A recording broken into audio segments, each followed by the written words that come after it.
Welcome to the deep dive.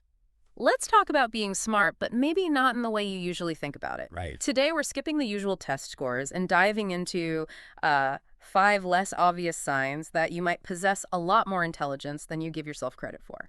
Exactly. It's easy to get sort of boxed in by that academic definition of smart. Mm-hmm. But intelligence, well, it's much broader, isn't it? Yeah. It's really about how we think, how we learn, how we interact. Yeah, how we navigate the world. So, our goal here, our mission for this deep dive, is to unpack these 5 signs. We hope that maybe you, listening, will recognize some of these qualities in yourself. See those clever ways you're already operating.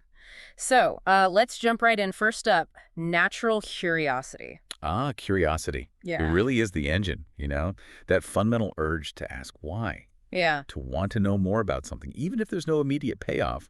That's a huge sign of an active mind. totally. And it's not passive, is it? It's that active seeking, like grabbing a book about something random that caught your eye, or watching documentaries just because. Or learning a new skill just for the heck of it. Right. That proactive engagement, it just snowballs. It fuels that continuous learning. And it's so important to remember, this isn't just like academic curiosity. No. Being fascinated by people, different cultures, or even understanding yourself better, Hmm. that counts too. It shows a real breadth of interest. A versatile intelligence, yeah. That intrinsic drive to figure things out. Exactly. Okay, so that's curiosity. Let's pivot now to something else, equally crucial, but maybe less talked about. Emotional intelligence. EQ. Yes, EQ. Basically, it's your ability to understand emotions. Your own emotions. Yours and other people's too. Recognizing them, understanding what they mean, and crucially, managing them effectively. And it feels like IQ gets all the attention, but EQ is, well, fundamental to navigating life successfully. Massively important. If you can tune in to how someone else is feeling, if you can handle relationships with, let's say, empathy and good sense, And keep your own cool when things get stressful. right? That shows a really sophisticated kind of intelligence at work. It's not just about being nice. No, it's practical. Very. Mm. High EQ makes you more effective socially, obviously. Stronger relationships, smoother teamwork. Mm-hmm. But it also feeds directly into problem solving. Staying calm under pressure, seeing different perspectives in an argument, communicating clearly. That's a huge advantage. That makes total sense. Seeing the emotional angles helps find better solutions. Okay, Yeah. curiosity EQ. Number 3 is being a great problem solver. Yeah, this is where intelligence gets really practical, you could say. Tackling problems head on. Whether it's everyday stuff like fixing something broken or bigger, more complex challenges, the ability to find a way through, that's a clear sign of a sharp mind. And it's more than just finding any solution, right? It involves that critical thinking piece. Definitely. Breaking down the issue, looking at it from different angles, maybe getting a bit creative. Thinking strategically. Yes. And good problem solvers often have this methodical approach. They don't just flail around. They break it down. Yeah, into smaller pieces. Yeah. They try to pinpoint the actual root cause, not just the symptoms, and then they make a plan. That structured thinking, that analysis, that points to real cognitive ability. And efficiency matters too. It's not just solving it, but finding a good solution. Maybe even an elegant one. That optimization aspect, I like that. Okay, so curiosity, EQ, problem solving. What's next? Adaptability. Adaptability. Being able to, well, roll with the punches. But adjusting to new situations. Exactly. And not just coping, but actually thriving when things change.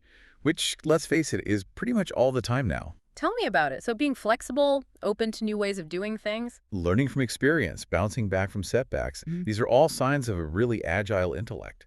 It's about embracing change, not fighting it. Can you give an example? Sure. Think about someone starting a new job and getting up to speed quickly.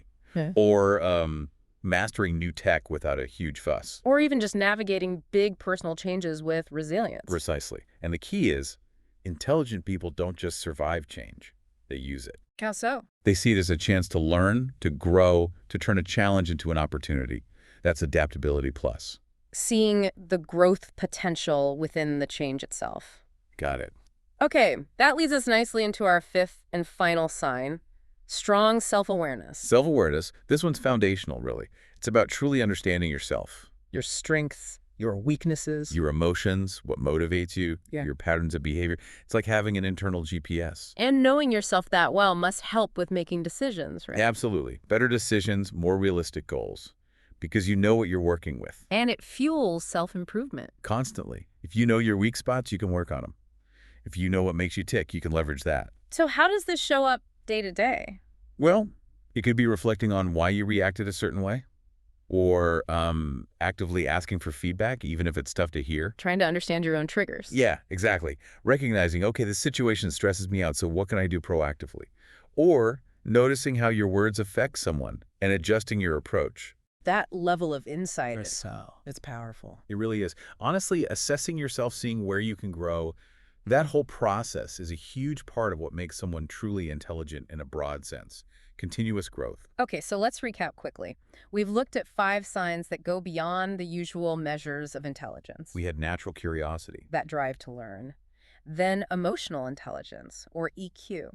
understanding and managing emotions, yours and others. Third, being a great problem solver. Finding effective, often creative solutions. Fourth was adaptability. Thriving through change, learning from it. And finally, strong self-awareness. Knowing yourself deeply, strengths, weaknesses, motivations.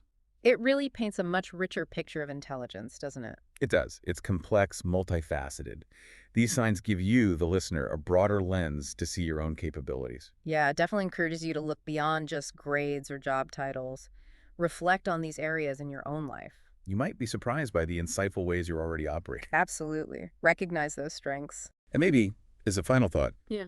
consider which one of these 5, curiosity, EQ, problem-solving, adaptability, or self-awareness, really speaks to you the most right now. What would happen if you decided to consciously nurture that one area a bit more? How might that amplify your ability to navigate the world, to learn, to connect? Something to think about.